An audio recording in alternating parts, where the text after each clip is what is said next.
Listo. Yo. ¿Listo? Hola a todos, bienvenidos a otro episodio de Rusarín Bros, nuestro podcast ya tradicional, ya con más de un par de años de episodios, siempre con conversaciones interesantes, tratando de elevar el nivel de debate, tratando de presentar diferentes perspectivas sobre temas que todo el mundo debería estar por lo menos enterado o platicando, trayendo opiniones terceras para comparar con nuestra postura, con nuestro entendimiento de las cosas, tratando de darles a ustedes que nos están viendo más herramientas y más información para que puedan estar informados y platicar sobre estos temas que hoy están en boca de todos, ¿no? Antes de empezar, acuérdense, pues digo, si están viendo esto en el canal de YouTube, piquen aquí abajo todos los botoncitos, like, subscribe, comentarios, que siempre es bueno mantener la conversación abierta con la gente que trolea en los comentarios. Si no están suscritos, piquen a la campanita también para que le lleguen los avisos de episodios nuevos. Y hoy tenemos como invitado al buen Carlos. Carlos, muchas gracias por aceptar la invitación. Bienvenido a nuestro podcast. Y como de costumbre, me gustaría al principio escuchar un poquito de ti, sobre tu background, tu perfil, a qué te dedicas, qué andas haciendo, y de ahí nos vamos a arrancar a tener una conversación. A ir platicando. Bienvenido, Sí, Carlos. pues muchas gracias, Mateo, muchas gracias, Diego, por la invitación. Pues un gusto estar con ustedes. Pues yo soy investigador en la UNAM, principalmente. También escribo artículos de opinión en Reforma, que a veces salen en el Norte y el Mural. De formación soy ingeniero en computación, aunque también estudié unos semestres de filosofía abierta. Después hice una maestría en sistemas evolutivos y adaptativos en la Universidad de Sussex. Entonces, pues desde entonces ya me interesaba la inteligencia artificial, pero después para mi doctorado, pues me empezó a interesar más en los sistemas complejos. Bueno, ya me interesaban los sistemas complejos desde antes, pero me enfoqué más en estudiar la autoorganización durante mi tesis de doctorado en la Universidad Libre de Bruselas. Y después hice una estancia postdoctoral en el Instituto de Sistemas Complejos de Nueva Inglaterra. Y pues regresé a México en 2008 y pues estoy en el Instituto de Investigaciones en Matemáticas Aplicadas y Sistemas, soy investigador, y también en el Centro de Ciencias de la Complejidad. Desde entonces, por ahí hice una estancia sabática en MIT y en Northeastern en Boston. ¡Wow! Buenísimo. Sí, felicidades, Carlos. Impresionante, impresionante currículum. Oye, y digo, de curiosidad, ¿cómo te fuiste adentrando a estos temas? O sea, ¿de dónde viene este profundo interés, ¿no? Esta profunda curiosidad en estos temas tan complejos. Sí, pues creo que desde niño era curioso, y pues mis padres fomentaron esa curiosidad. De hecho, hace pocos años me enteré que yo fui de los primeros niños que se beneficiaron de un programa de la Academia Mexicana de Ciencias para enseñarnos a programar en Logo en los 80s. Entonces, pues, cuando yo tenía 6 años, pues mi papá me llevó al Museo Tecnológico un verano y pues ahí nos enseñaron a programar en Logo, ¿no? Que pues es un lenguaje de programación especial para niños. Qué padre. Eres entonces medio la viva prueba de la importancia que es, güey, proporcionarle a la gente estas oportunidades desde temprano, güey. Sí, despertar a sus interés. Y pues ahora que soy miembro de la academia, pues es un poco preocupante ver que pues el gobierno dice, no, pues ya no les apoyamos, consíguense apoyo ustedes mismos, pues recolecten cuotas y pues está en riesgo de desaparecer. Se perdió mucho presupuesto el CONACYT, ¿verdad, Carlos? Yo estaba tratando de aplicar por ahí, vi que ya no estaba, no hubo, ¿cómo se llama? Convocatoria, o sea, no se abrió la... Sí, es que como entiendo que funcionó, digamos, es mi interpretación, porque es así como que no hay datos duros que lo sustenten, ¿no? Sustenten, pero digamos, es lo que yo entiendo de he escuchado, es que pues había mucha corrupción en administraciones anteriores. Entonces la nueva administración dijo, pues todo esto se lo quedaban. Pero entonces Hacienda dijo, entonces esto véngase para acá, ustedes no lo necesitan. Y quitaron entonces, todo. En lugar de incrementar el presupuesto, pues se redujo todavía más de lo que, fíjate, lo que ya estaba. Qué pesado. Pues sí, porque es complicado eso. El doctor Javier Carrillo, que uno de nuestros mentores, él fue con el CONACYT, él fue a estudiar a Inglaterra con el CONACYT. Entonces, digo, algunas cosas estaban avanzando, ¿no? Pero sí, yo también, mi maestría doctoral los con apoyo de CONACYT. CONACYT. Fíjate. Oye, y entrando ya un poquito más en materia, Carlos, o sea, tú empezaste con esta curiosidad entonces desde relativamente temprano, digo, aprendiste a programar en Logos ya cuando estabas chiquito todavía, y, o sea, y constantemente se te fue fomentando esta curiosidad, pero ¿en qué momento decidiste, o sea, es inteligencia artificial, es complejidad de sistemas, o sea, ¿en qué momento fuiste como encarrilando tu interés, por decirlo así? Sí, pues cuando estaba en la prepa, estudié en la prepa 6 de la UNAM, pues andaba viendo qué carreras eh, me podrían interesar y mi problema es que me interesaron demasiadas cosas. Entonces, pues creo que hice estos exámenes de orientación profesional y creo que de lo único que estaba seguro es que no quería ser contador. Ya. Y todo lo demás, Por eliminación ya. bueno, no, porque estaba, pues, no, desde arte hasta física y economía y Wow, muchas sí, cosas, ¿no? muchas opciones interesantes. Entonces, el esposo de una amiga de mi papá daba clases de filosofía de la ciencia e historia de la ciencia en la Fundación Arturo Rosenbluth, que pues era una institución, bueno, una asociación civil que se especificaba en cómputo, fundada por el doctor Enrique Calderón Alzati, que fue pues, de los primeros doctores en computación en México. Y pues el plan de estudios estaba bastante completo, entonces como la mitad de las materias eran lo que llevarías en ciencias de la computación en la UNAM y tenía otra mitad de materias de otras cosas, entonces pues era bastante diversa y pues me empecé a interesar en varias cosas y pues desde los primeros semestres pues tuvimos la fortuna de tener varios maestros que nos estimulaban de distintas maneras, entonces por ejemplo el doctor Javier Fernández Pacheco, que trabajó con la primera computadora en México, pues estamos hablando de los 50, pues nos estimulaba mucho y pues me invitó a mí y a otros compañeros a su grupo que tenían en el Cinvestav de pues, matemáticas discretas. Y ahí conocí a otros amigos que estaban colaborando con el doctor Jaime Lagunes en el Instituto de Química de la UNAM, pues en un proyecto pues para usar sistemas expertos para tratar de identificar fármacos para cáncer, ¿no? Y entonces pues yo empecé a ir al Instituto de Química y ahí empecé a aprender sobre sistemas complejos, pues empecé a ir a conferencias, a publicar y demás, pues desde que estaba en la carrera, entonces pues como que tuve la fortuna de empezar temprano. Ya, qué chido.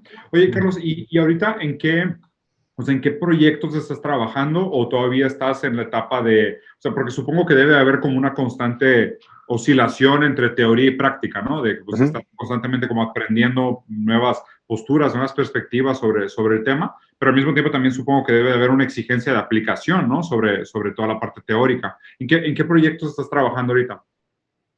Sí, pues bueno, desde el doctorado pues empecé a explorar algoritmos para coordinar semáforos, que pues es algo pues, a la misma vez teórico, pero muy aplicado. Sí, totalmente. Porque pues, nos afecta a todos los que respiramos en la ciudad, ¿no? Que tanto tráfico hay.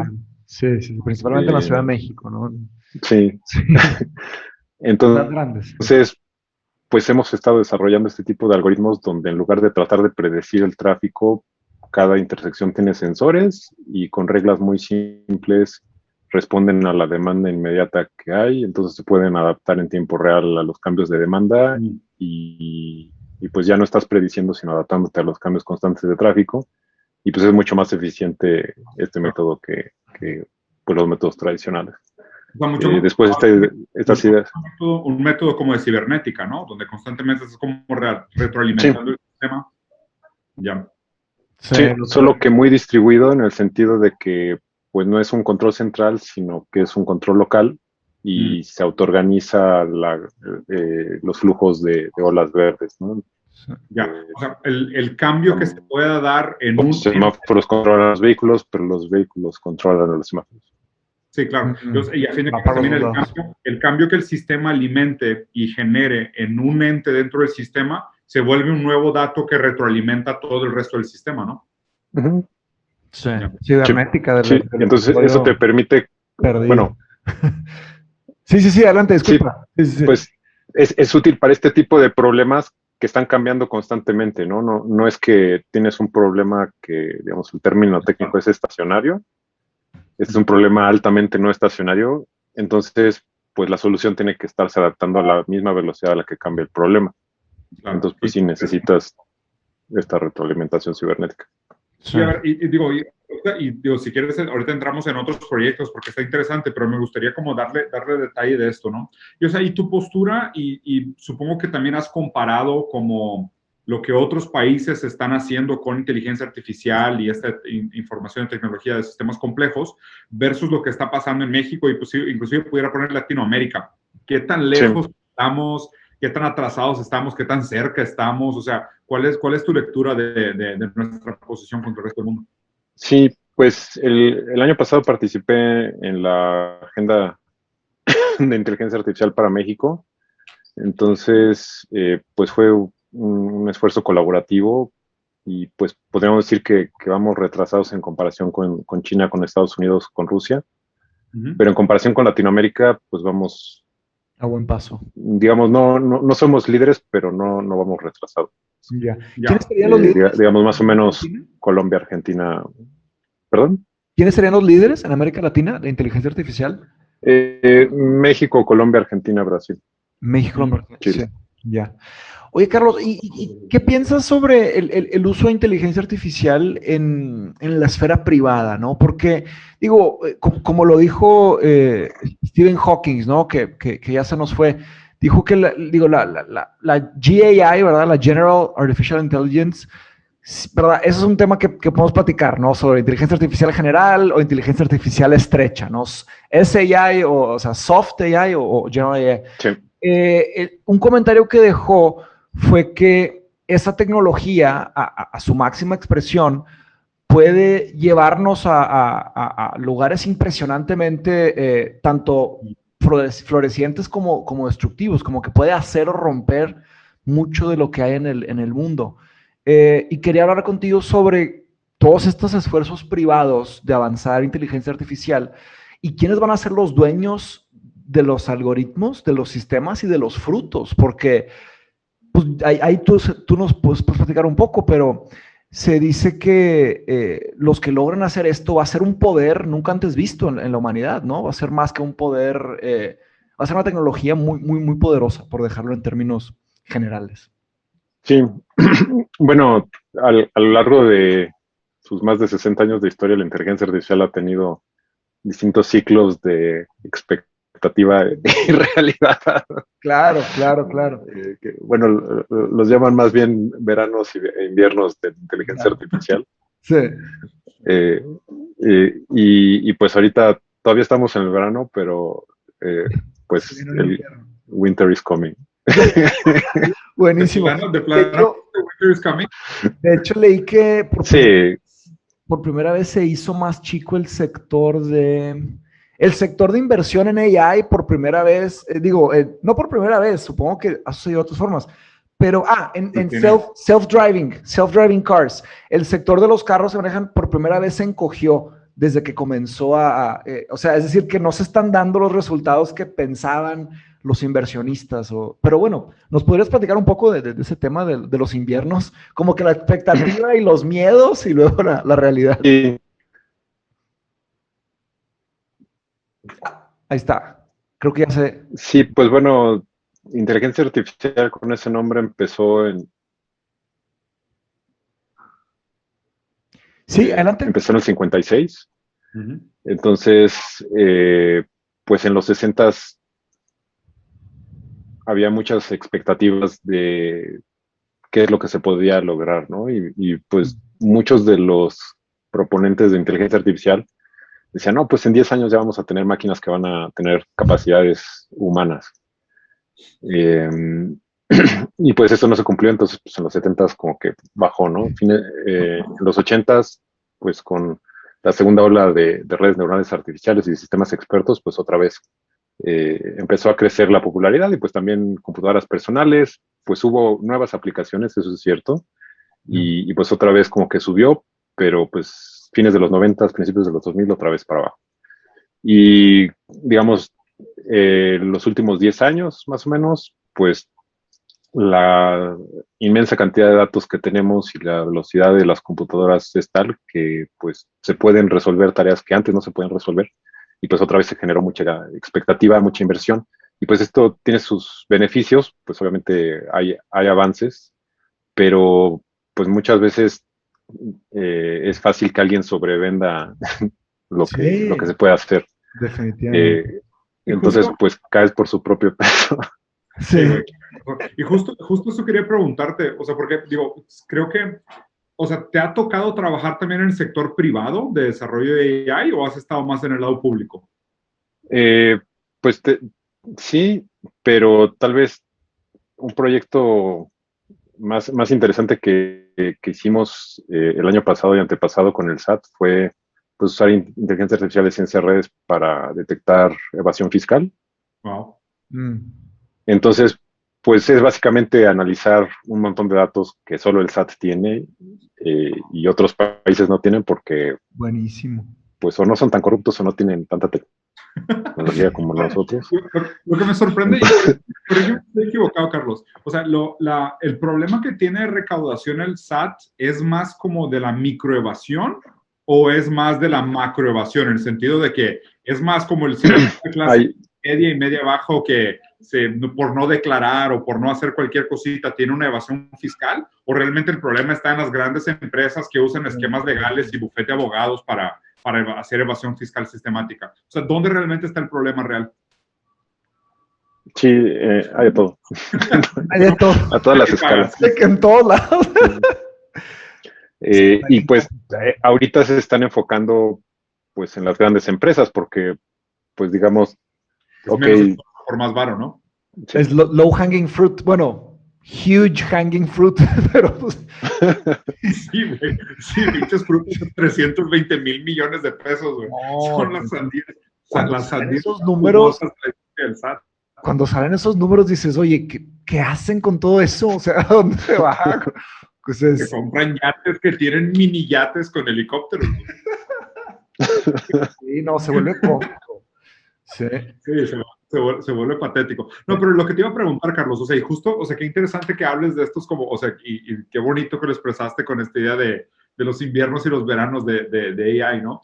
Y obviamente también mucho como esta tecnología responde como a un cierto animismo del mercado, pero un animismo muy chamanístico, ¿sabes? O sea, como que la gente dice, güey, viene algo chingón, le tiran dinero, le tiran camiones de dinero encima, como esperando de que esto va a ser la revolución de la humanidad. Y luego, pues obviamente la tecnología tiene su paso, el progreso humano tiene su paso, la propia inteligencia pues tiene sus límites, la tecnología también. Y pues cuando no viene el retorno de inversión, pues ya se vuelve casi como un movimiento antagónico, ¿no? Donde dicen, pues por ahí no era, ahí no está la panacea, vamos a invertirle otra cosa. Y lo raro es que, o sea, ve cómo, o sea, cómo tu misma historia, participando de este esquema que fue, pues a fin de cuentas fue público, o sea, que también está susceptible pues, a la corrupción, que pudiera verse como una externalidad que no está directamente vinculado al éxito o no del programa, porque podríamos decir que tú fuiste parte exitosa de un programa que después, por culpa de una externalidad, se dejó de fondear y hoy tú estás ayudando al SAT a volver a generar beneficios para el sistema del presupuesto público. Lo cual, o sea, si lo vieras realmente como una historia y trataras de conectar todas esas variables, diría, cabrón, o sea, pues métele más lana, güey, ¿sabes? Porque, pues digo, hacen otros 50 Carlos, güey, que a la larga te van a ahorrar millones de pesos en hacer descentralizado el sistema del SAT o buscar bien. ¿sabes? Pero lo raro es como el animismo, o sea, justo esta como casi el absurdo de la subjetividad humana, hace estos criterios de no, hay corrupción, cancelen todo, desfondéalo. O por otro lado, como el invierno de la inteligencia artificial, que dicen de que no dio el retorno de inversión que esperáramos, quítales toda la lana. Es como que, vato, pues así no funciona, güey, ¿sabes? Es como que, o sea, inclusive, o sea, el ser humano no es capaz de entender toda la relación que existen entre estas múltiples variables y tomamos decisiones en base a sesgos prácticamente. Sí.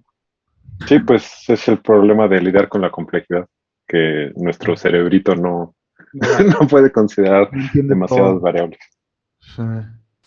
Sí, pero estoy de acuerdo que, o sea, sí es valioso invertir en inteligencia artificial, pero, digamos, el problema no está en invertir, sino en las expectativas que tienen. Ya. Entonces, sí es tecnología que nos está permitiendo hacer cosas que antes no se podían hacer y por lo tanto tiene un valor muy elevado, pero pues las transformaciones que trae pues son limitadas en el sentido de que pues no, la singularidad no está cerca, no nos vamos a descargar a internet y cosas así, ¿no? Y también, pues yo he visto que hay empresas que no solo con inteligencia artificial, pero casi con cualquier tecnología, pues no se quieren quedar atrás. Entonces, hace unos años que se volvieron populares los cursos masivos en línea, pues todas las universidades querían entrarle, aunque no sabían cómo ni Sin para saber. qué. No, porque sí. Pero no te quieres quedar fuera, ¿no? Porque todos están subiendo al tren. Entonces, creo que es algo parecido con inteligencia artificial. Y pues muchos países dicen, oigan, pero pues nuestros vecinos ya tienen su agenda y la nuestra, ¿dónde está? Pues a ver, háganse una. Ármense algo. Así Sí. como ponerle reloj al tenis, ¿no? Es de que, digo, no tiene así que tú digas una necesidad latente, pero la gente lo está haciendo, alguien sabe lo que está haciendo, entonces vamos a hacer lo mismo que ellos, ¿no? Son las buzzwords Sí. que se llaman, ¿no? Las palabras esas populares, si quieren agregarle a todo AI. Y de hecho, corrígeme si me equivoco, pero muchas personas cuando dicen AI o inteligencia artificial, se pueden referir a una gama de cosas, ¿no? O sea, hay una cantidad de cosas que pueden significar, ¿no? Sí. Y la mayoría de las personas no saben. Sí, pues a final de cuentas puede ser métodos estadísticos que explotan grandes cantidades de datos y ya. Y en muchos casos, pues sí pueden ofrecer beneficios, pero hay otros que pues no tienen muchos beneficios. Entonces, por ejemplo, hace unos años nos contactó una farmacéutica y pues decía, no, pues es que nosotros queremos usar inteligencia artificial. Y pues lo hacíamos, pues, pongan un reconocedor de rostros a la entrada de sus oficinas y ya tienen inteligencia artificial en la empresa. Ya. ¿No? Pero pues, El no es lo que querían hacer, ¿no? Ya. Pero entonces, digamos, sí los estamos ayudando a usar las tecnologías actuales pues, para mejorar sus procesos y demás, ¿no? Que es algo que sí les está, que sí es útil y no es simplemente para tener la etiqueta, somos una empresa que usa inteligencia artificial. Claro, o sea, si es una estrategia también PR, es, pues cuelgan a la ¿no? De hecho, coincidentemente, hoy pasó algo interesante, ¿no, Diego? En ese rubro. Si quieres, cuéntanos, Diego. Tú fuiste el que sacó el tema, ¿no? Yo todas las mañanas tengo el hábito de abrir todos los periódicos grandes del mundo y como que hacer un review de noticias, entonces leo así como, ¿no? Para darme cuenta de cómo va la narrativa, dependiendo de la región y el país. Entonces, como que siempre es chistoso que muchas veces encuentras inclusive la misma noticia en dos vehículos de ideología diferente o de regiones diferentes, y te cuentan la misma historia desde diferentes ángulos. Entonces siempre trato de ver como varias posturas, ¿no? Para ver qué está pasando. Pero hoy pasó algo raro, que lo reportaron como un primer caso, que fue que un algoritmo de Amazon despidió a un empleado. Y fue un despido que no tuvo ninguna intermediación humana, sino que el algoritmo tomó la decisión, mandó la carta, el empleado recibió la carta, estaba completamente fuera del sistema, despedido, y casi creo tuvo que ir con recursos humanos a decir que, oye, pues al parecer ya no trabajo aquí, y que la chava tuvo que revisar el sistema y decir, ah, sí, pues digo, fuiste el primero de una serie de gente que va a perder su empleo por no cumplir con una serie de criterios ya determinadas por el algoritmo, ¿no? Entonces, ya un algoritmo ya tomó una decisión de terminar un empleo humano y al parecer fue el primero. Supongo que el primero de muchos, y seguramente primero en este contexto específico, o sea, seguramente ya hay algoritmos que le decían a la gente de recursos humanos a quién despedir, pero siempre existía la intermediación. O sea, lo que parece que fue particular de este caso es que fue completamente intermediario, o sea, no hubo una mediación para nada. Sí. Sí, y pues digo, hay muchos casos, por ejemplo, en Estados Unidos, sus sistemas de inteligencia también usan algoritmos para detectar sospechosos de terrorismo, ¿no? Y pues se equivocan de vez en cuando. Y en China... De vez en cuando, sí. Sí, en China también tienen pues reconocimiento facial y cámaras por todos lados, entonces pues, saben a dónde vas. Sí, que es que están... Por dónde andas. Ahora, entonces, pues a todos los disidentes los tienen bien checaditos. Sí. Entonces, pues no vas a tener ascenso, no vas a tener nada. Entonces, eso está más tétrico. Sí. Ahora, hay un tema ahí grande en los algoritmos. Bueno, digo, al usar la palabra algoritmos, pues hay diferentes tipos de algoritmos, ¿no? Usamos este como ejemplo, ¿no? El de que despidieron a esta persona. Hay un tema ahí que es que, si no me equivoco, en español creo que se debe llamar, pues, no sé si trazabilidad o transparencia o sí, es explainability, explicabilidad, no sé si sería el término correcto, de que, pues digamos que nos pasa a uno de nosotros, pues nos frustraríamos mucho, diríamos, oye, pues, ¿por qué? O sea, explíquenme, ¿no? Y ahí creo que hay como que una de las, pues un problema ahí, porque no sé si Amazon logre presentar explicaciones para la persona que fue despedida, ¿no? ¿Cómo funciona ese concepto, Carlos, en los algoritmos? Sí, bueno, es que muchos de los algoritmos de inteligencia artificial, especialmente los que caen dentro de la categoría de conexionismo, básicamente redes neuronales de todo tipo, Neural networks, sí. pues son cajas negras. Entonces, pues te sacan un resultado, pero no sabes por qué. Entonces, hay otros que, pues por la manera en la que se construyen, sí puedes decir, pues mira, es por esto, por esto, por esto. Entonces, pues se busca poder tener esa explicación. Porque si hay algo que no funciona o que funciona, pues no sabes por qué fue. Ustedes piensan, y digo, va para los dos. Aunque en algunos casos, pues estos... Perdón, es que hay como que un delay. Bueno, es que hay algunos casos donde sí. Sí. Los modelos de caja negra pues son más poderosos que los que son explicativos. Entonces, pues, ¿qué quieres? ¿Que sea más capaz o que pueda explicar?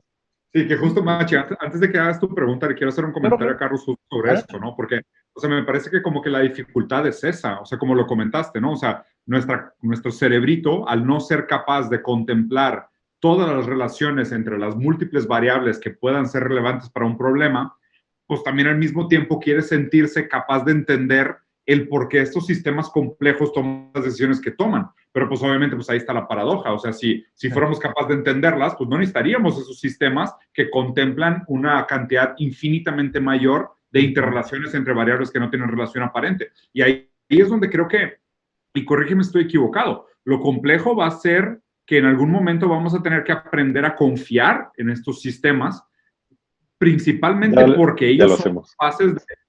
Ya lo hacemos, sí, ya lo hacemos. Pero me imagino todavía más a un nivel como, por ejemplo, hablar de democracias directas, de nuevos sistemas de gestión, o sea, de modelos políticos anárquicos, donde realmente un modelo tecnocrático pudiera tomar decisiones por el bien común, más allá de nuestro propio sesgo y nuestra propia capacidad de entender por qué se toman las decisiones que se toman. Sí, digamos, un ejemplo son los navegadores, ¿no? Que luego te mandan por veredas o por los maizales. Sí, Google Maps. Y no sé, como un amante engañado, seguimos creyendo que va a ser la última vez y seguimos usándolo, porque pues, nos permite hacer cosas que no podemos hacer sin ellos, ¿no? Entonces, así como que le damos chance, ¿no? Bueno, está bien, de modo. Y pues lo mismo con los algoritmos de Amazon, de Netflix y demás, que pues nos sugieren qué es lo que queremos ver. Y ni nada que ver. Pues se equivocan, pero pues les damos chance y seguimos usándolos porque, digamos, en todas las ocasiones en las que no se equivocan, pues nos dan un beneficio mayor a aquellas veces en las que sí nos dejan en situaciones incómodas. Híjole, es que ahí, o sea, ahí se pone bien extraña la conversación sobre el deseo, o sea, sobre la reciprocidad entre, o sea, a ver, ¿puede ser el deseo algo innato, original, individual? Yo sinceramente no lo creo. O sea, el deseo se comporta mucho más como espejo, ¿no? O sea, el deseo se proyecta y como que se retroalimenta con los estímulos externos. O sea, por más que exista la idea de que pueda haber una predicción de deseo, es impredecible, dices. Sí, porque tiene que ver con lo que sucede afuera de Netflix, no solo por lo que le picaste ahí. Sí, o sea, el deseo no nos pertenece, pues. O sea, el deseo no es algo, o sea, yo no lo veo como algo que tenemos nosotros. O sea, el deseo es más como un vacío. El deseo no es algo, el deseo es falta de algo. Y al no ser algo, el deseo es como es como si fuera un objeto amorfo, que es un agujero amorfo que se adapta a diferentes cosas que se pueden percibir afuera.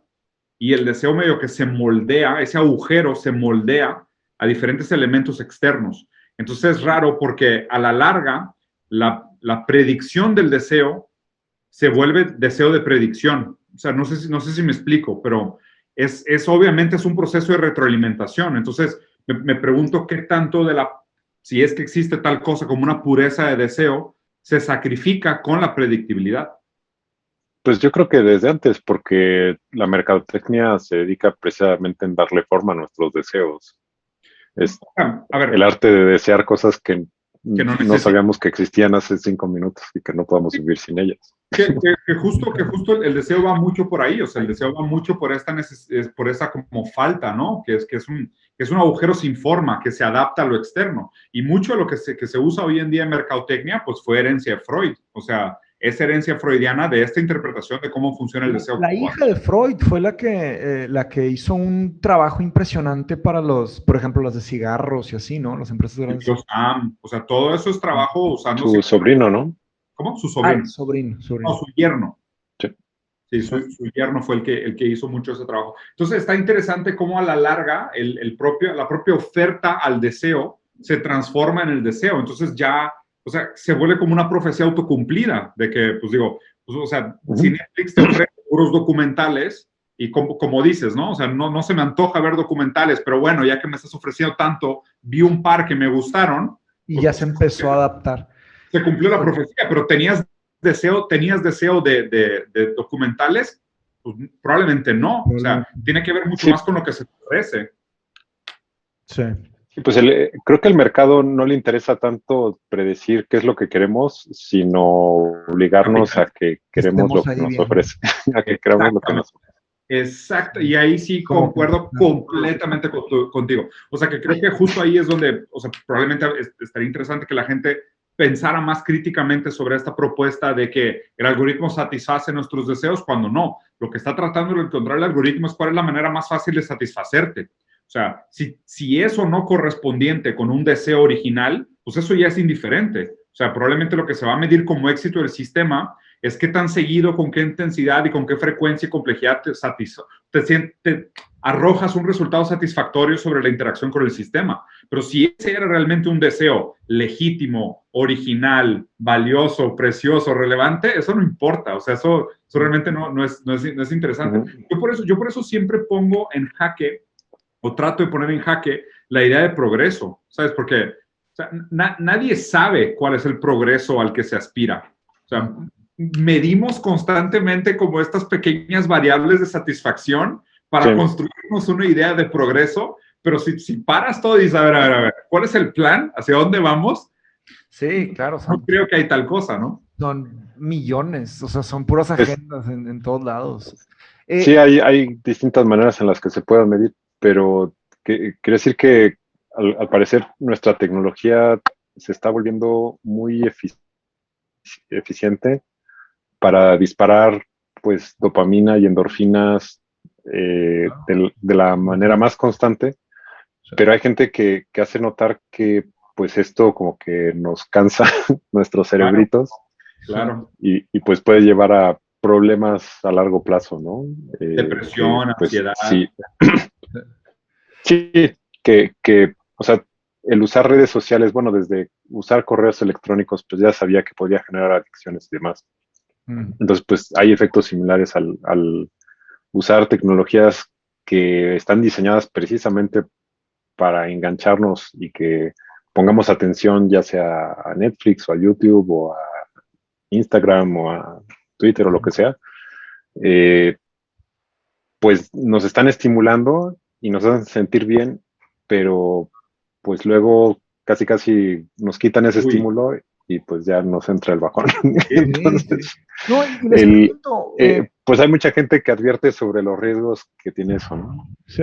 Y va una pregunta abierta, ¿no? Digo, claramente esto es algo que nos preocupa, ¿no? Nosotros tres, y yo creo que a mucha gente. ¿Por dónde iría la solución de tal problema? Porque es un problema hasta difícil de definir. Digo, y hay muchos estudios sobre cómo están jugando este juego, ¿no? Las empresas grandes, privadas y todo, ¿no? Porque así como la inteligencia artificial, bueno, no quiero usar, vaya, la ciencia de datos, ¿no? De las redes neuronales pueden hacer algo tan constructivo como ayudar a manejar el tráfico de una ciudad, ¿no? Rojos y verdes, también puede acabar detonando ciertos problemas psicológicos como grandes experimentos sociales, ¿no? Pues ahí tenemos los ejemplos de Facebook, que de repente nos enteramos que Facebook tenían esta filosofía de Silicon Valley de ve rápido, move fast, break fast, y de repente ahí tienes las consecuencias de cientos de miles de personas que eran víctimas de estos experimentos psicológicos. Entonces ahí está por lo menos una parte del planteamiento del problema, ¿no? ¿Cómo podríamos tener una esperanza para pensar en una solución de esto? Sí, pues yo creo que el primer paso es aceptar que el problema, ¿no? Hola, me llamo Carlos y tengo un problema. Uso la tecnología. Y digamos, creo que la solución no está en decir, pues entonces ya vamos a una sociedad primitiva y nos vamos al monte y sí. nos desconectamos con... sí. Pero creo que sí es muy importante pues ir a la naturaleza que nos queda cerca, desconectarnos de vez en cuando y digamos como que limitar el uso que hacemos de la tecnología que pues en cierta medida podríamos decir que cada vez nos controla más y pues esto de nuevo tiene ventajas y desventajas porque nos permite hacer más cosas y pues creo que esto no va tanto como que las máquinas nos van a dominar, sino que cada vez estamos más integrados a nuestra tecnología, ¿no? Y pues esto es lo que caracteriza a nuestra especie. Okay. Entonces, como que el decir, no, pues no vamos a usar tecnología es casi como que rechazar nuestra humanidad. Claro, o sea, justo. Pero el estar conscientes en nuestra relación con la tecnología, así como puedes tener parejas que te ayuden a desarrollarte personalmente y parejas que te hundan personalmente, creo que debemos de ser conscientes de nuestra relación con la tecnología para que nos ayude a desarrollar. O sea, es casi como o sea, no sé si has leído, por ejemplo, el manifiesto Cyborg y mucho el pensamiento transhumanista y posthumanista y demás, o esta noción de, o sea, nunca fuimos independientes, ¿no? O sea, obviamente hay niveles más rudimentarios de relación entre el ser humano y las herramientas, y hay niveles de alta dependencia entre el ser humano y las herramientas, ¿no? O sea, porque, Mateus usa lentes. O sea, si le quitas los lentes, pues ya no es funcional. Nada. Lo que juzga la sociedad como un ser humano apto, un ser humano capaz, porque pues justo esta idea del capacismo, ¿no? O sea, lo que juzga un humano como capaz, creo que también hace que la vara se levante, ¿no? Es casi como decir, hoy en día, si no tienes celular, no funcionas en la sociedad. O sea, necesitas un celular, ¿no? Es como que, pero por ejemplo, también podrías argumentar que necesitas una casa, porque si tienes un código postal, puedes abrir una cuenta de banco. Si no tienes una cuenta de banco, no puedes acceder a una serie de otros criterios de la humanidad, ¿no? Entonces, es repensar el humano como cyborg, o sea, el ser humano como integrado a una serie de elementos fundamentales para su funcionamiento que son externos a él y repensar lo que deberían de ser. O sea, casi como, o sea, si tú tienes derecho a respirar, deberías de tener derecho también a un celular, o sea, casi exagerando el argumento, ¿no? O sea, poniendo el argumento un poquito exagerado, como diciendo, o sea, hay una interpretación bien interesante que leí hace mucho tiempo que decía que el tener carro no era tanto un fruto del trabajo, sino que era un acceso al trabajo. O sea, porque la gente que tiene carro puede acceder a puestos de trabajo que la gente que no tiene carro no puede acceder, ya sea por distancia, por libertad de locomoción, por lo que tú quieras, ¿no? Entonces me parece que muchas de estas herramientas que acabamos percibiendo como externas no lo son realmente. O sea, y aquí uno de mis análisis favoritos sobre este momento específico histórico, y tengo rato que estoy investigando sobre esto, es pasamos de Michel Foucault, de una sociedad disciplinaria, a una sociedad de control, que es de Luciana, ¿no? Y la sociedad de control habla de que hoy ya no se aplica tanto un sistema disciplinario donde, oye, te restringo la movilidad, te meto a la cárcel, te quito el acceso, te meto a una prisión, al ejército, al hospital, sino que lo que hace es que a través de un sistema casi cibernético se nos va restringiendo el acceso, ¿no? Pero de una manera casi invisible, güey, como, oye, te quito el acceso a Twitter, ¿no? O tipo, pues no te alcanza para comprar un celular, o, ¿sabes? O sea, o no participas de este algoritmo. Y esos accesos acaban siendo casi como si fuera una bola de nieve que a la larga crean humanos inválidos, o sea, completamente disfuncionales para el sistema hegemónico, que ni siquiera es de mayoría, o sea, es una minoría, pero crea como todos estos filtros de acceso porque pues no considera el valor y el deseo de estos humanos que no cumplen con las expectativas de los sistemas hegemónicos. Sí. Sí, pero bueno, esas desigualdades siempre las hubo, ¿no? O sea, hace 150 años el 90% de la población era analfabeta. Sí. Y ahorita es más bien menos del 10%. Sí, claro. Y lugares como también es más alto y no por eso cambia mucho. Sí, pero, o sea, por ejemplo, en la India de plano inventaron el sánscrito para que las castas más altas fueran las que acapararan el conocimiento. Entonces, digamos, una de las grandes promesas de Internet es que, pues, democratice el conocimiento y que sea accesible a todos. Y, pues, ha habido muchos esfuerzos, pues, para que la gente tenga acceso a Internet, ¿no? Uno de estos intentos fallidos que me contaron de, pues no sé, algún programa que ya tendrá, pues, no sé, alrededor de 20 años, poco más, poco menos, pues habrían en bibliotecas públicas en distintas partes de la República, pues, ok, va a haber acceso a Internet, entonces los niños y los adolescentes van a poder acceder a Wikipedia y pues va a mejorar sus oportunidades porque van a tener conocimiento, ¿no? Pues bueno, en uno de estos pueblitos, pues la gente acabó usando esa conexión a Internet para pornografía y la encargada de la biblioteca acabó prostituyéndose y pues como que no era el objetivo del programa, ¿no? Es que mucho el Internet es eso. Una gran parte del Internet es eso, distracción y pornografía.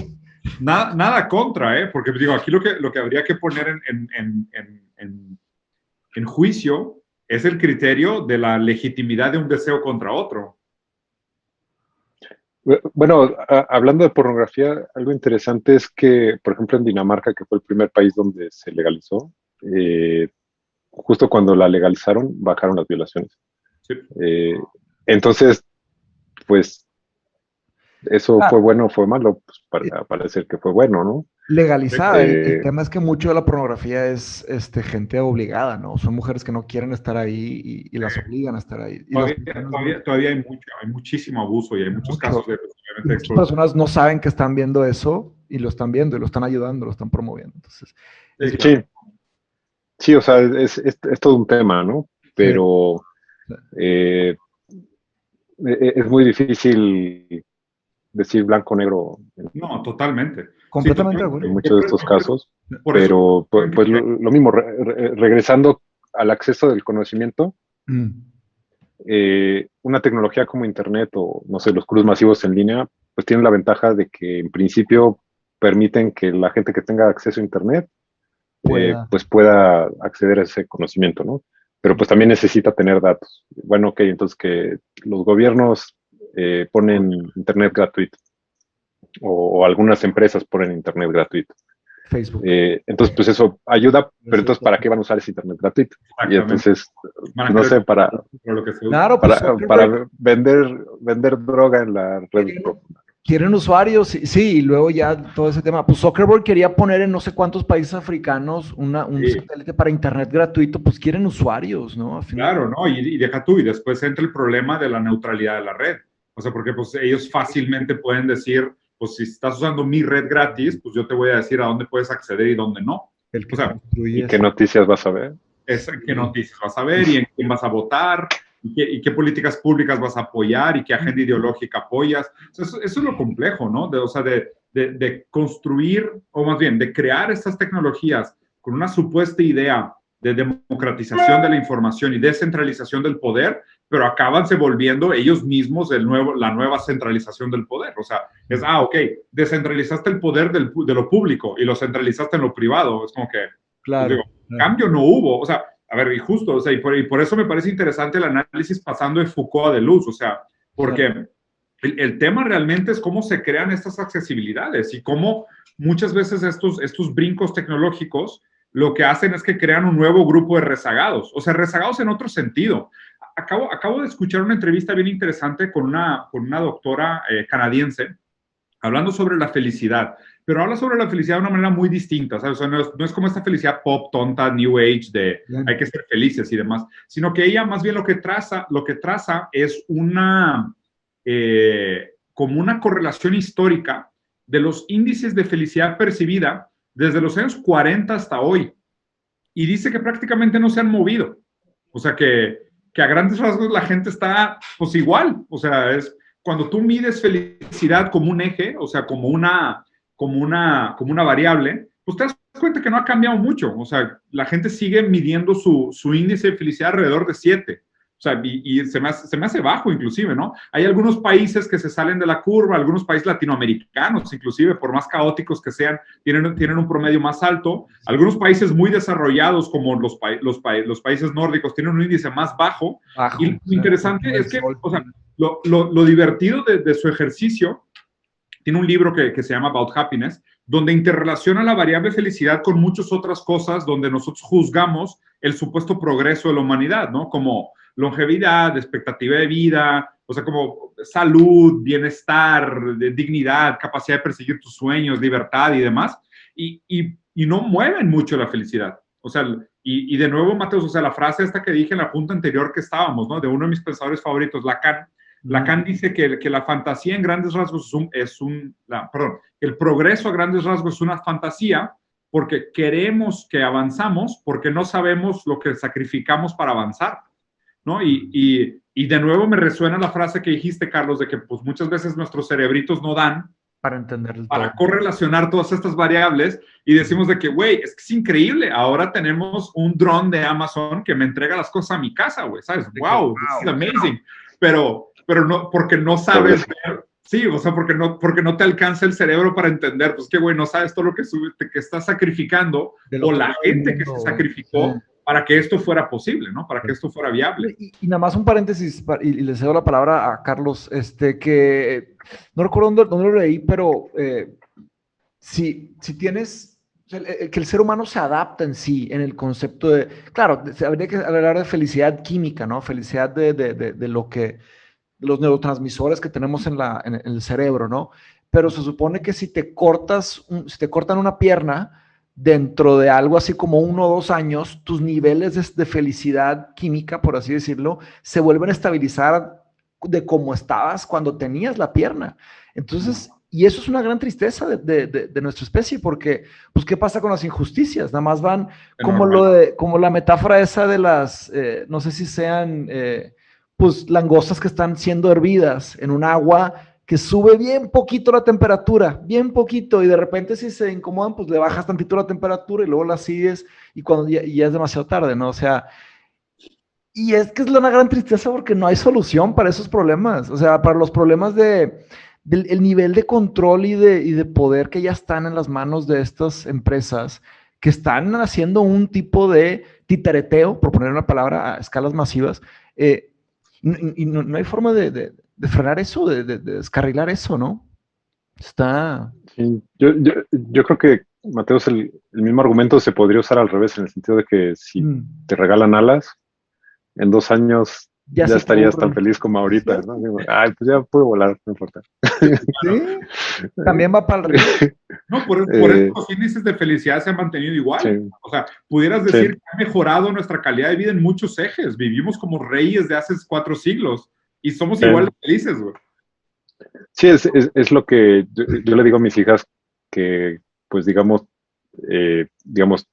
comparando con otras personas, pues están rodeadas de privilegios, Claro. pero su comparación de felicidad y sufrimiento, pues es en comparación con lo que tienen, no con, con lo que, digamos, es el promedio global. Claro. Eh, pues como que obviamente no logro razonar sus emociones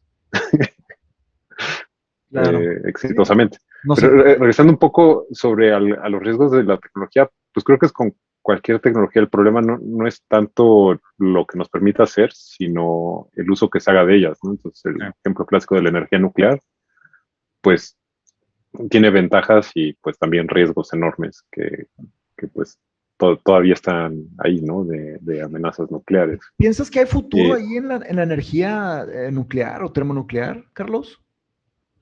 yo creo que sí. Eh, digamos, el, para enfrentar el cambio climático no va a haber así una solución de que, pues con esto ya lo hicimos, ¿no? Ya. Entonces, pues tenemos que intentar todo lo posible paralelo y solar, y hidroeléctrica, y eólica, y geotérmica, y nuclear, y de todo tipo, pues para generar de manera sustentable más energía. Y una pregunta, Carlos, o sea, hablando específicamente de este tema, o sea, del antropocénico, si quieres, o el problema del medio ambiente, la naturaleza, los recursos, ¿no? O sea, ¿tú crees que lo sensato sería seguir apostando en la innovación, en la inventiva humana? ¿O crees que también tiene que ir de la mano con una reducción drástica de consumo o un cambio de modelo de productividad? Sí, yo creo que de todo. Todas. Sí, o sea, sí, son tantos factores que, digamos, es cierto que también nuestra demanda de energía ha crecido tanto como nuestra energía renovable. Sí, Entonces, pues es cierto que ha crecido la energía renovable, pero cada vez consumimos más energía, entonces no hemos podido cerrar plantas de energía que están basadas en combustibles. Bueno, datos de Estados Unidos, ¿no? Pero pues me imagino que a nivel global es parecido. Es sí. similar. Sí, sí. O sea, ¿tú crees que, o sea, va a tener que hacer un esfuerzo como, pues, multidireccional, ¿no? O sea, que al mismo tiempo que sí vamos a tener que seguir desarrollando nuevas maneras, o sea, si no va de la mano con una reducción de consumo o un cambio de hábito global, pues no, vamos a seguir la misma tendencia, ¿no? Donde, como dices, o sea, para cuando hacemos Sí. el catch-up del déficit que pensábamos arreglar, ya consumimos más de lo que arreglamos.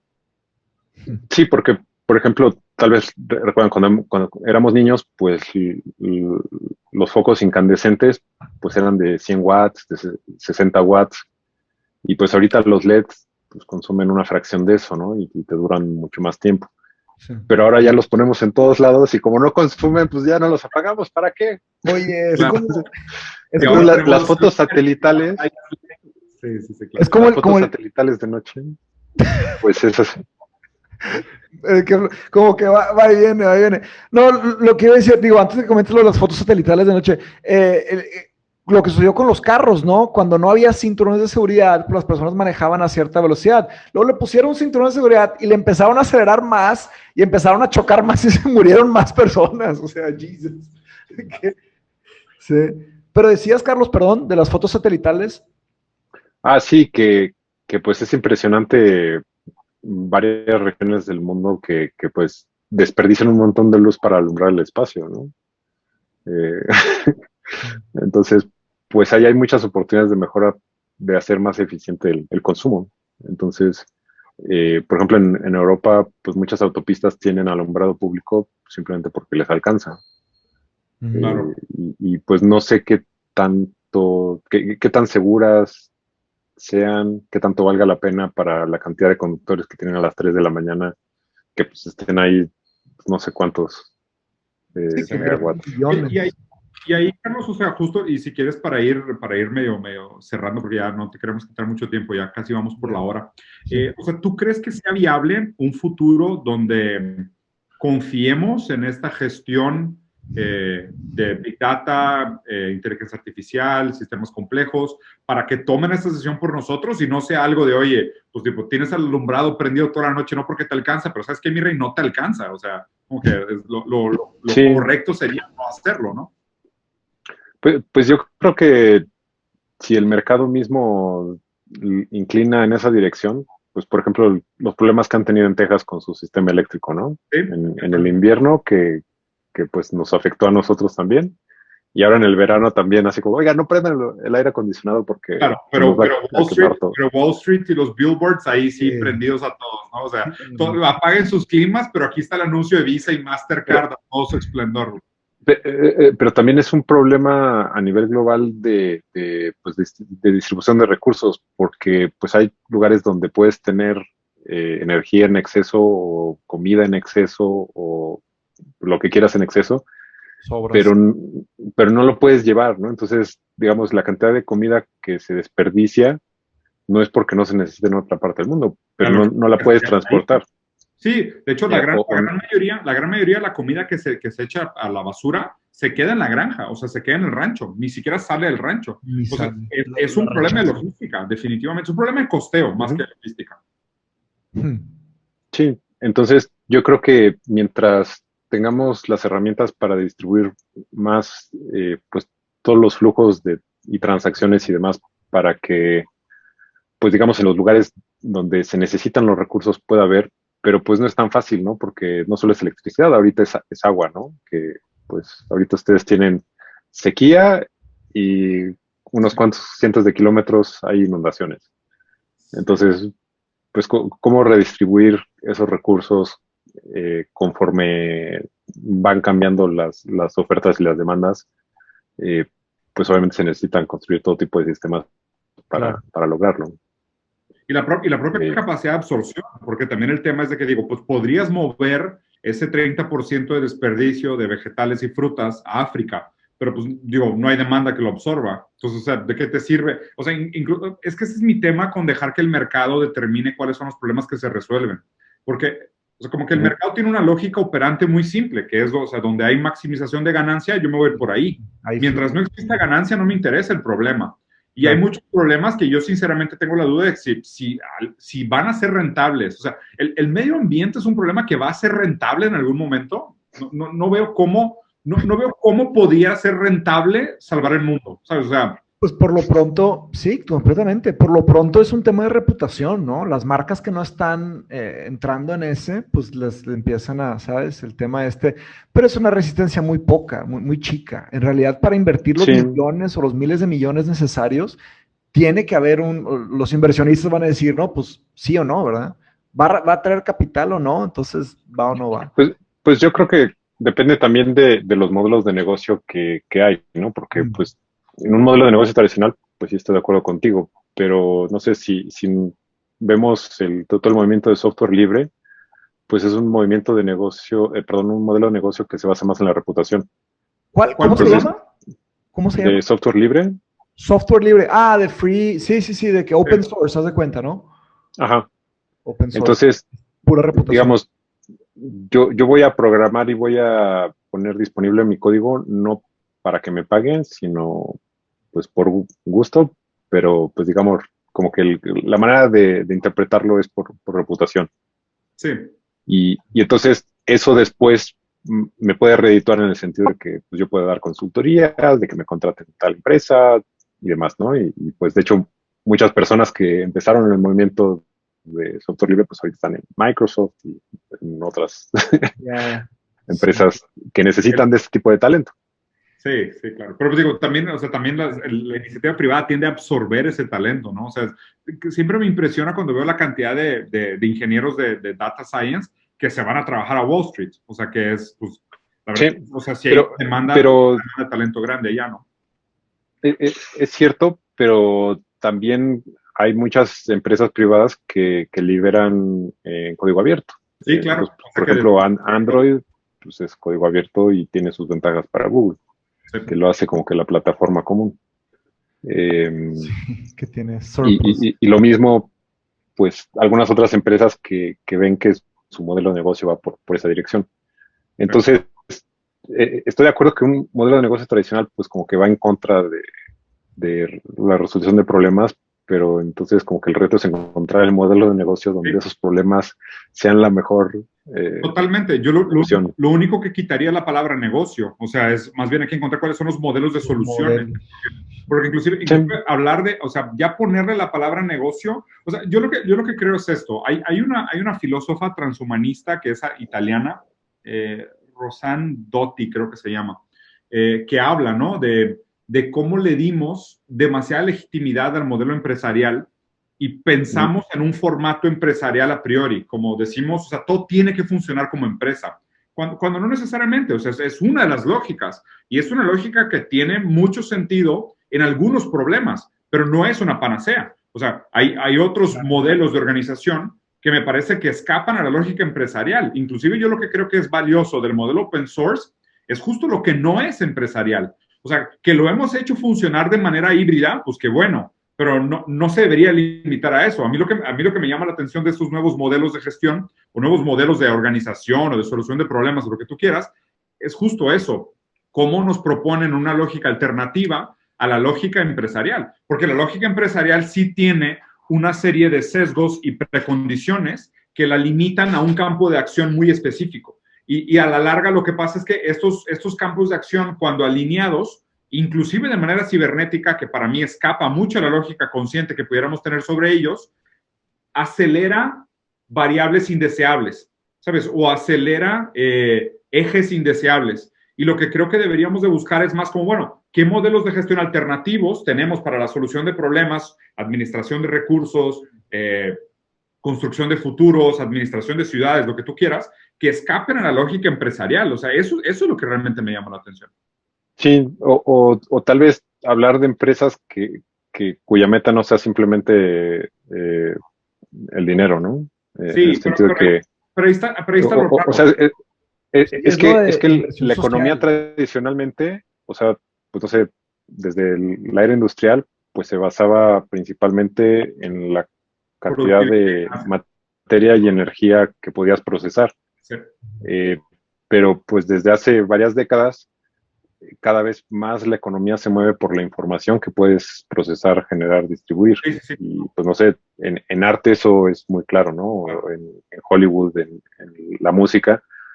El valor que tiene una canción, Uf, pues no está correlacionado con la energía que te tomó extraerla, claro. ¿no? Del Ya. espacio de la ciudad. Entonces, en esta economía, no sé si llamarla 3.0, pues el valor no está correlacionado con el dinero necesariamente. Y muchas veces, pues se ve, hay publicidades que no puedes comprar, como una declaración de un presidente que dice, a ver, nadie compra esto, y entonces ahí va toda la gente y compra esto. Eh, pero en muchos casos el éxito de una compañía no es porque vendió más, sino por ya sea su reputación o por cierta actitud o imagen que tiene.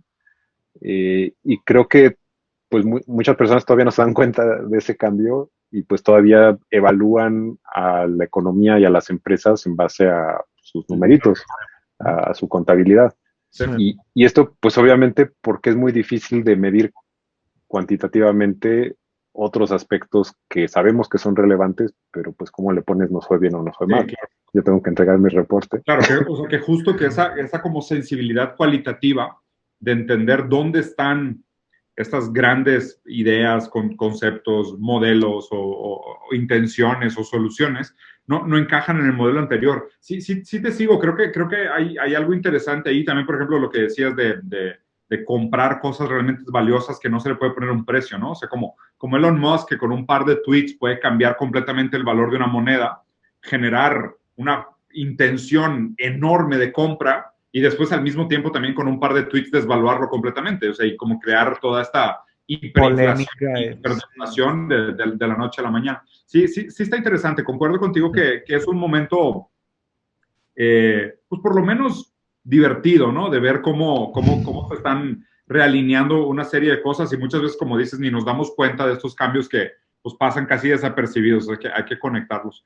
Oye, Carlos, y para hacerte una última pregunta de cierre, o sea, ¿qué crees que siga? O sea, ¿cuáles son los cambios que tú ves cercanos que nos podrían tocar todavía en nuestra generación? O sea, tanto buenos como malos, ¿no? O sea, ¿cuáles son tus predicciones estando, pues, o sea, en una situación muy privilegiada, muy cerca de estos campos de conocimiento que son, pues, obviamente muy llamativos, pero también muy de alto nivel de acceso? Sí, yo creo que el principal reto es el factor humano, que pues ya hablamos de qué es lo que vamos a hacer con esta tecnología, pero también simplemente si la vamos a adoptar. Porque en muchos casos es simplemente, pues podríamos hacer esto, como, pues no sé, en Chile, pues Salvador Allende empezó a desarrollar un sistema cibernético para, pues tener un control de todo el país, bueno, lo llaman el sistema nervioso del país, ¿no? El sistema CyberSyn. Ya. Y pues cuando llegó la dictadura, pues no lo entendió, lo destruyó. Y entonces, pues la tecnología ahí estaba. ¿Y por qué otros países no la tomaron? Pues, digamos, hay todos una serie de análisis, ¿no? Pero, digamos, la tecnología está ahí, ¿qué países la van a aprovechar? ¿Qué organizaciones la van a aprovechar? ¿Qué sociedades la van a aprovechar? Todavía está por eso. También al principio mencionas que si esto lo van a acaparar más bien las compañías o los gobiernos, yo creo que pues son las compañías, porque, no sé, imagínate que Nueva Zelanda tiene una solución para gestionar su gobierno, su país, que pues es excelente, esa cómo la importamos, ¿no? Cómo la adopta Australia. Es mucho más fácil que una empresa como IBM, como Google, como Microsoft, Claro, desarrolle algo así y lo exporte a muchas ciudades, a muchos lo países. vendo por todos lados. Sí, entonces yo creo que ahí tienen la ventaja las compañías, pues al ser tan nacionales, mucho más dinámicas que los gobiernos, ya no digamos que académicos. Los burocráticos. Pero pues al final de cuentas, creo que si vemos las metas de nuestra especie a largo plazo, pues creo que coincidimos de distintos sectores, ¿no? Así como que a todos nos interesaría que mejore la educación, la esperanza de vida, que se reduzcan las desigualdades, que, digamos, el impacto medioambiental se reduzca. Sí. Y el problema es ¿Cómo? el cómo, ¿no? Sí. Entonces, si logramos crear los espacios de cooperación y discusión para que alineemos Los cómo. nuestros esfuerzos, pues vamos a poder resolver estos problemas. Sí, claro. Y si no, pues no. Sí, totalmente de acuerdo contigo. O sea, yo creo que lo primero aquí es como lo mencionaste al principio, primero es admitir los problemas, ¿no? O sea, que todavía hay gente que está atrapada en la negación de los problemas, o sea, qué raro que hoy mucho del discurso privado sea en contra del cambio climático y mucho del discurso privado está en contra de que existan las desigualdades. Sí. Es como, güey, pues es que ni siquiera puedo platicar sobre los cómo porque dices que no es un problema. Entonces, como que, o sea, primero admitamos que es un problema y luego ya estoy dispuesto, súper dispuesto a platicar sobre las diferentes alternativas de ver las mejores soluciones. Pero si me sigues diciendo que la Tierra es plana y que no le estamos haciendo un daño al medio ambiente, pues hay muy poco de dónde construir. Es como que, ¿cómo empiezas la conversación? Sí. No, después de lo que pasó la semana pasada en Canadá, No, así como que, sí. ¿quién puede decir que no no hay cambio climático? Murió 50 más grados. gente por la ola de calor que por toda la criminalidad. Es increíble. Es increíble que la gente todavía diga, no, o sea, no somos el factor de cambio climático. Es como que, ¿cómo, cabrón? No, la evidencia es impresionante, o sea, es impresionante, hay demasiado. El tema es que no hay, las personas, no hay una intención de entender, si no quieren, pues es muy difícil. Pero bueno, Carlos, muchas gracias por tu presencia, por tomar la invitación, te agradecemos mucho por tu conocimiento, ¿no? Todo lo que aprendemos, y ojalá y se repita en algún futuro, esperemos. Sí, con mucho gusto. Oye, ¿por dónde te pueden seguir? ¿Dónde estás activo? Si es que te interesa tal cosa también, o dónde pueden ver. Sí, está en Instagram, sí. En Twitter estoy como CGG-MX, en Instagram como CGershen, y Ya. lo demás. Ya basta. Suficiente. En YouTube igual CGershen. Madre, güey. Oye, pues Carlos, igualmente, güey, muchísimas gracias, un gusto conocerte, felicidades por tu trabajo y qué mérito de carrera. Ojalá y sigamos platicando de alguna manera o de otra, porque creo que hay muchos temas interesantes que se pueden desdoblar de aquí. Por supuesto, gracias a ustedes. Va. Un abrazo, cuídense, saludos. Ok. Bye bye.